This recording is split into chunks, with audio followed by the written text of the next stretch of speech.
Hey guys, Dwayne here. Today is going to be something a little special. This is the first interview with a viewer who has their own story of how they persevered through this type of abuse and how they've gone from a situation really bad to making a pretty good outcome of it.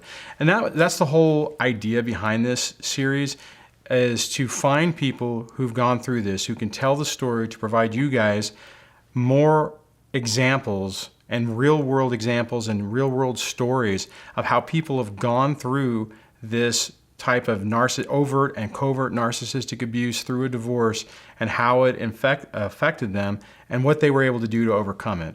I hope you guys like this series. We're going to start this off with Alex Falconi, who has a website and his own YouTube channel where he's talked about his struggle and how he's tried to make the most of it. So let's jump right into it and get to the interview. Hey guys, welcome to the first interview of my interview series that we're going to start, and we are going to start this with Alex Falconi, who I think has a really interesting story about how this process can start out as a nightmare, and with perseverance and dedication and just tenacity can actually result in a pretty good success. So Alex, why don't you introduce yourself and talk a little bit about your story, and we can jump right into this. So I'm Alex Falconi. I went through 8 to 9 years of child custody litigation. It was very high conflict. Aside from that, I have a website that I track judges on, ournevadajudges.com, and I have a channel which deals with the litigious aspects of fighting, a narcissistic personality disordered parent. Oh, that's great. That's a great resource, and we'll put a link in it at the end of the video. I'll try to add it in on the screen, and we'll put it in the description so you guys should check out his videos and hear more about his story.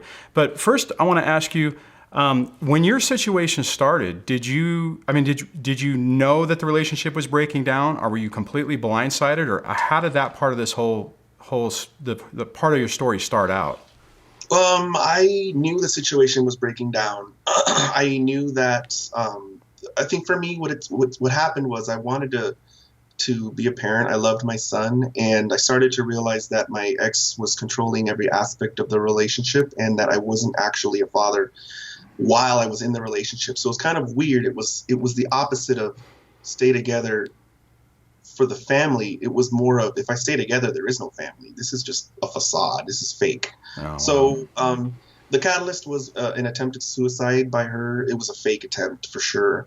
And while she was, I don't know if you guys know, there's like a mandatory 3-day period in a mental hospital when you do a suicide in Nevada. While she was in there, I had a big waking up period, and pretty much started to figure it out in my head how I was going to go about separating and being a father. And I hope that answered your question. Yeah, absolutely. So then did you file, or did she ultimately file? I filed.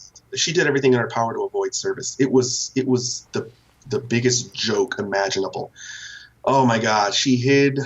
She moved. She hid. The only place I could serve her at was her work address. And then when I went with the process server, because I figured the process server was going to need help because he wouldn't even know what she looked like, and I figured she would lie or something like that. She worked at the VA hospital, and she actually had the federal VA police come down and say she wasn't coming out and question us and everything. And I was like, we're just trying to serve some papers. So that didn't work. And after another effort, I think she finally realized she just couldn't dodge us at her work anymore, and she came down and took the papers. So it was really hard to get the case started. Oh, wow.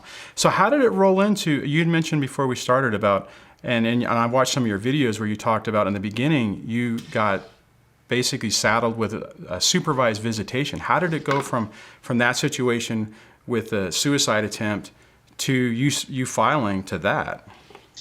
Well, because nobody knew. She was the one that imposed the 2 hours a week supervised at a park. That was her idea. That wasn't the court's. And then when I filed the action, the petition to establish custody and visitation, she and her attorney decided that they would file a petition for temporary protective order, basically saying that I was abusive and that she feared for her life and stuff.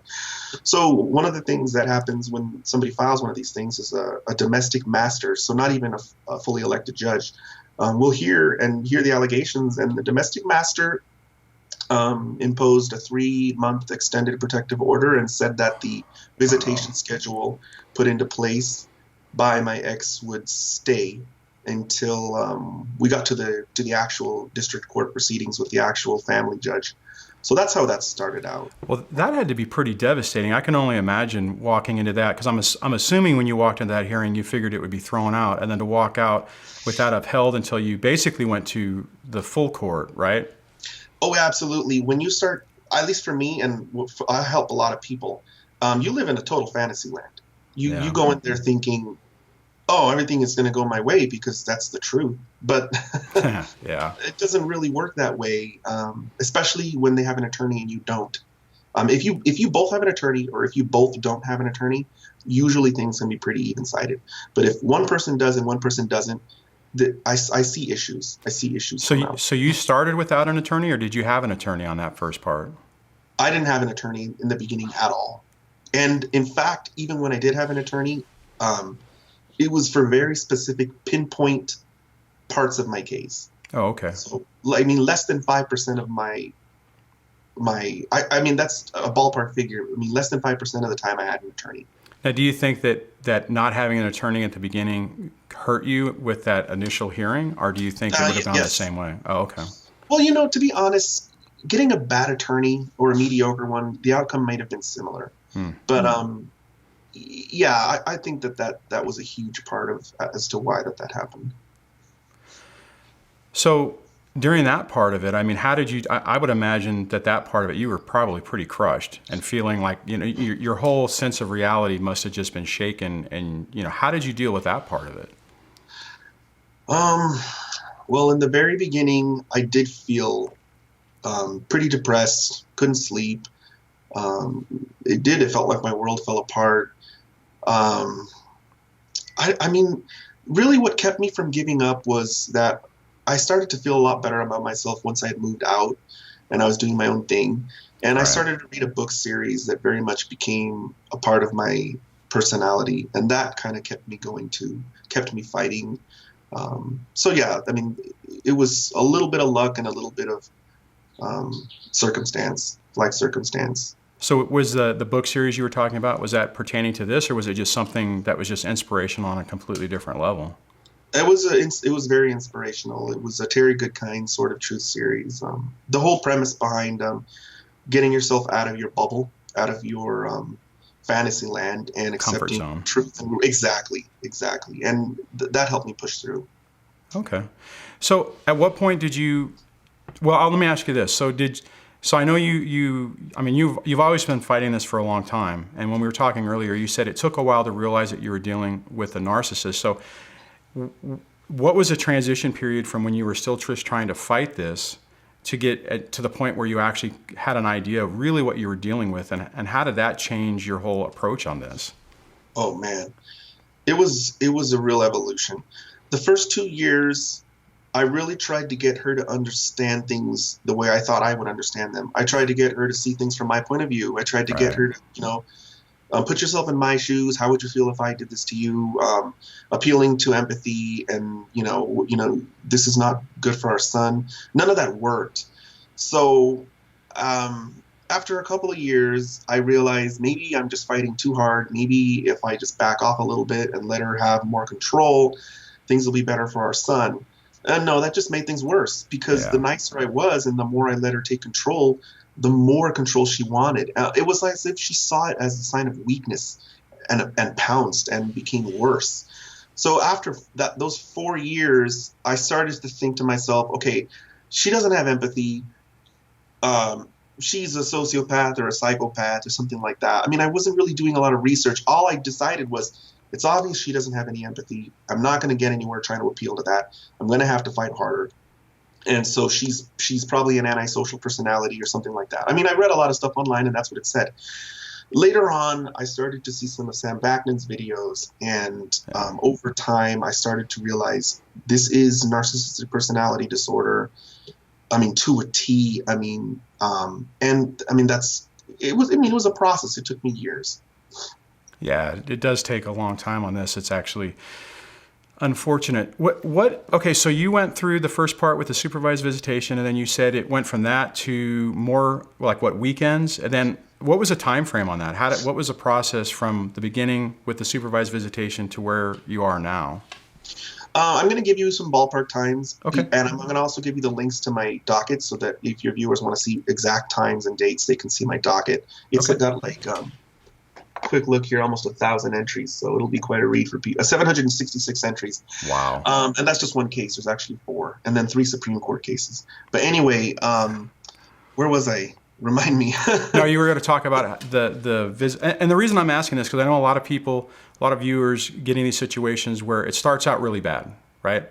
Like we were talking about, and it can feel completely overwhelming. And you know, you went from supervised visitation, which, as you said a little while ago, that it was, it was temporary. I mean, it was temporary, permanent until you actually went to court, and then that was changed. But you know, that period of time can feel really devastating for people, and they can feel completely lost and feel like there is no hope. Now, for you to go from that to now, you said you have primary physical custody, and she has no more rights. No. I had primary physical and sole legal custody quite a few months ago. Now her parental rights have been totally terminated. Okay. Which the Supreme Court of the United States says is tantamount to a civil death sentence. They actually erase her from the birth certificate. Wow. So and my wife adopted him. So they even replaced her. This is not something that they normally do. Now, did you use her or I mean, because she's not diagnosed with a personality disorder. I mean, was that personality disorder a key factor in this, or did you? No. Okay. It wasn't. Okay, so I'm going to go over, like, as you mentioned. So from the beginning, I had 2 hours once a week, and that did feel like the end of the world. And it did take, I think, a couple of months, 2 months, until the court changed that to, the actual judge changed that to something like, if I can remember, like a Wednesday to Thursday overnight and a Thursday or Friday to Saturday overnight. That was a couple months later, and that still didn't feel very good. I mean, I got him overnight, so that was nice. And then probably 5 to 6 months later, the judge found out about the suicide attempt, and he also demanded to see her psychiatric records. Oh, okay. And I still remember that hearing. I was sitting there, and things had been going her way for the whole, for pretty much the whole, up until that point. 8 months, right? Up to this point. Right. Okay. Right. And then he sat down, put his hand on this phone book-sized pile of psychiatric records, and he looked right at her lawyer and he said, "This will impact my custody decision." And as soon as he said that, everything changed. It still wasn't everything in my favor. I mean, right.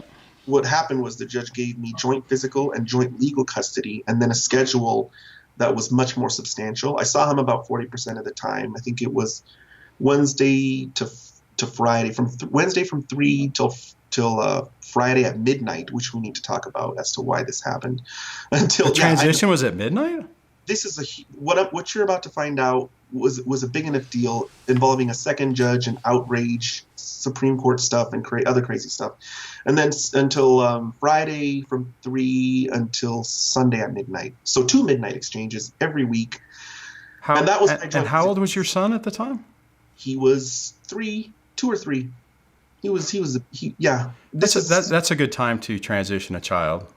Yeah, this is a whole nother topic. Wow. That we have to go. So after I had joint physical custody, I maintained that relationship for several years until December of 2014. No, actually November of 2014, when I obtained primary physical custody, and I still had joint legal custody.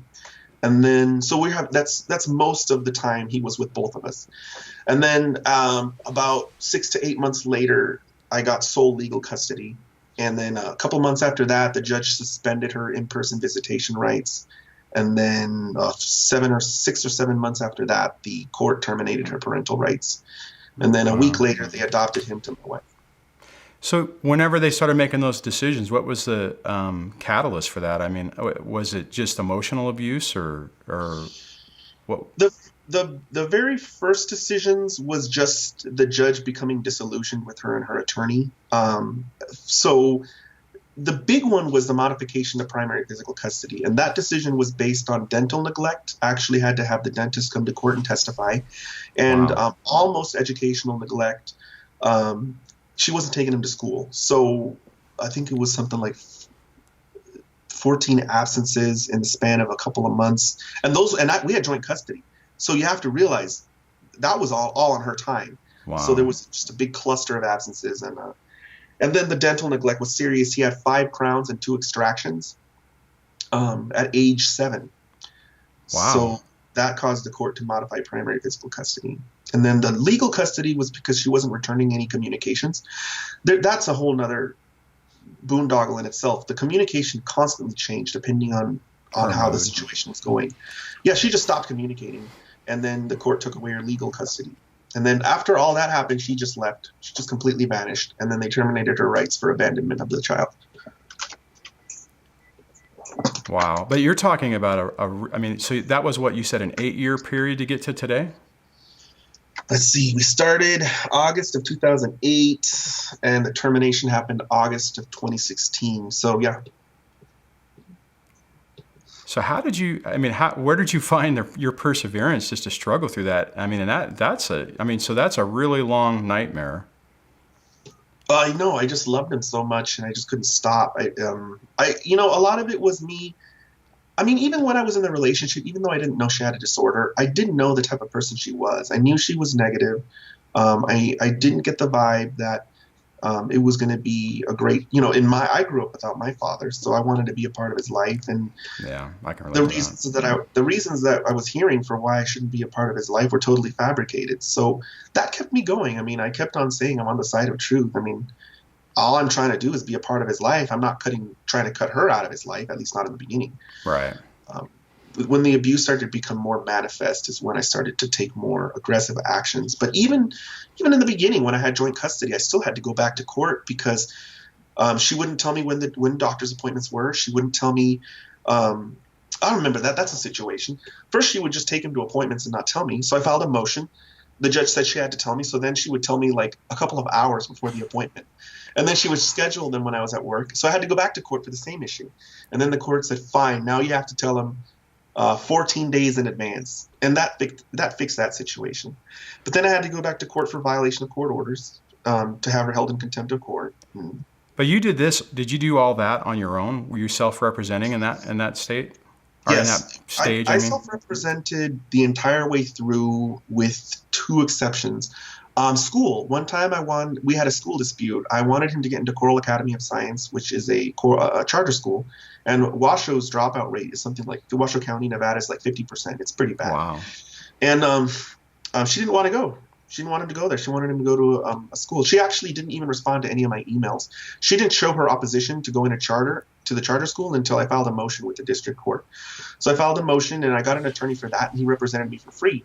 Oh, and okay. At first, the judge didn't really want to grant my motion. And the reason why is because I had been filing motions pretty consistently throughout the action, and he just felt that he didn't want to reward me for filing them. But towards the end of the hearing, he realized, and this is not good. Judges aren't supposed to do this. That's called a capricious decision. Anyway, going through the process after the end of the hearing, he started to realize that, hey, I mean, he sent you all these communications and you didn't even answer him. And he kind of realized everything he thought about me was wrong and the school was better. And so I had an attorney for that one. And then the other one, I hired an attorney for the modification of custody. I did all of the motion practice, but for the hearing itself, I hired Marilyn York. And those were the only 2 times. There was a third time. I mean, these were small. I mean, if you look at my docket, really, I was only represented here and there, and I did most of the paperwork and just had them come and talk. So do you think, though, that taking her back and doing those motions when you were doing them on your own, that helped you or hurt you? I mean, in the whole process, I mean, what was your opinion of that? Oh, they helped, absolutely. How did she react to those? I mean, did that help get her in line and make her start adhering? It did. Yes, it did. I'm sorry to cut you. No, that's fine. And I'm assuming at that stage, then the judge is probably, when you guys would go to court, would actually admonish her, saying you need to knock it off. I mean, I guess the reason I'm asking this, in my opinion, it seems that most of the time when people try to go back and forth on this, there really isn't a resolution. The judges seem to try to just get people to force them to work together. Was that kind of what your situation was? Yes, it was my situation. The judge usually would admonish both of us. And That I had to think be that was, tough. well, it is tough because it's the narcissist actually thrives on that. They don't Right. care that they've been admonished too. They just love that you've been admonished. That's a victory They to just, them. yeah, it is. Yeah. The only time she actually ever felt she lost was in the rare case, and I did have a couple of hearings where it was just totally one-sided, just the most lopsided outcome ever. And yeah, I mean, you're right. I was, they do just want to get you to work together, and they do just want to force you to work together. And it's really hard for both of my, because the judge did ultimately recuse himself. For both judges, they had a very hard time understanding that some people just don't communicate constructively on purpose. To them, it's that there's two people and they just can't get along, and you need to get along. And that, I mean, what it causes is me to go back to court over and over again, Right. because it's not going to happen. Oh, You're yeah. going to have to keep going back and get orders. So yeah, you're right. I mean, that's pretty much what happens is they tell you to, but even when they did tell me work together and come back, the judge would enter things into his order, and it would stop her from doing those certain things. She would just find other things to do. I'm assuming that was surprising and not surprising. I know for me, when that type of stuff happens, it blows my mind how they're able to find unique ways to continue the drama. But then it's like, wow, okay, I should have seen that coming. I mean, you've kind of have the same opinion of that? Yes, and I'll give you a perfect example. I mean, one time I filed a motion for her to tell me where she lived, and she told me where she lived, and then later on, when I needed to ask her where she lived again, and when she didn't comply with that, I filed a second motion. Her attorney's response was, well, the order from the judge last time only told her to tell. You already know where this is going. Yeah. That order only said to tell him where she lives right now. He didn't say she has to tell you all the time.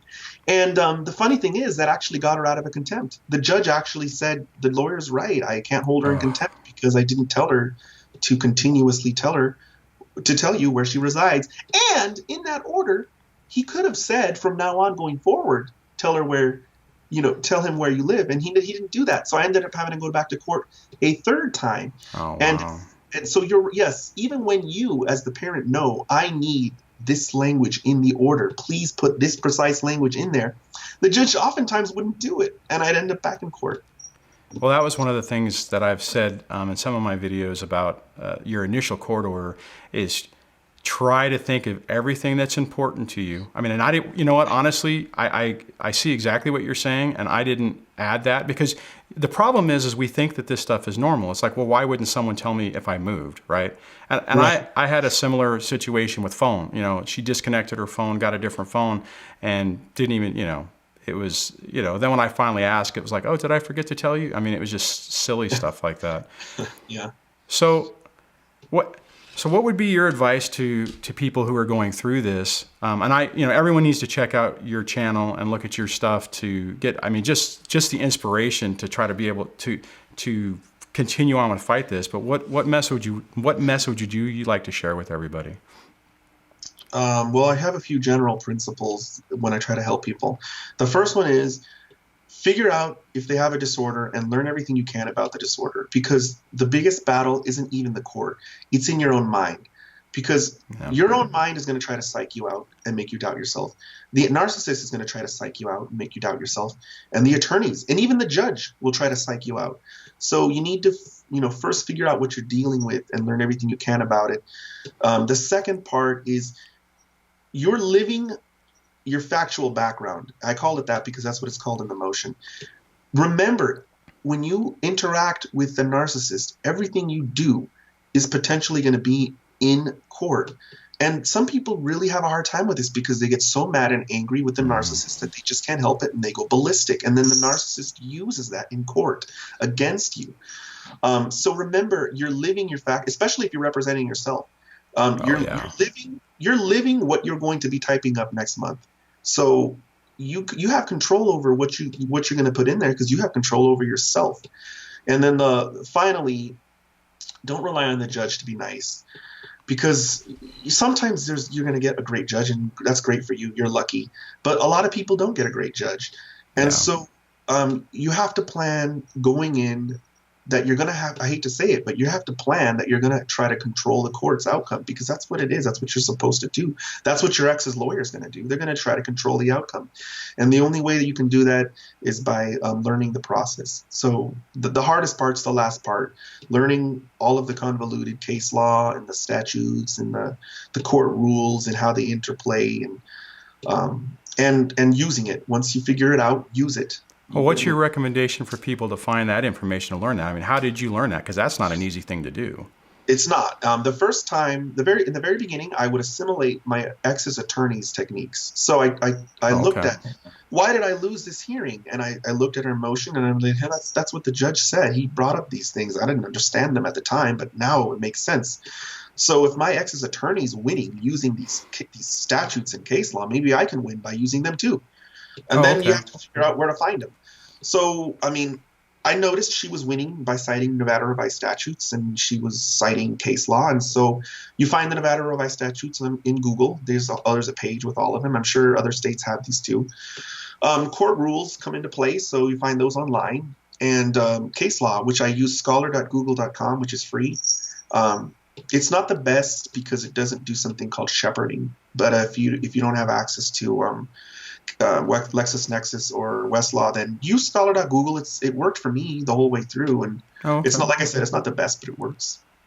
Well, and I mean, and the outcome that you've ultimately had shows that it can be done. You can be victorious in this nightmare. You can, yeah. Well, that's great. And learn from your mistakes. When you lose, people lose and then they just want to give up. And use your losses. There's so many times when I used motions that I lost later on to win. So learn from your mistakes and harness that. And when you go back to court, you're going to know things that you didn't know before. So, I mean, stay positive. Yeah, take an objective view of your own situation and take a step back, right? Absolutely, yeah.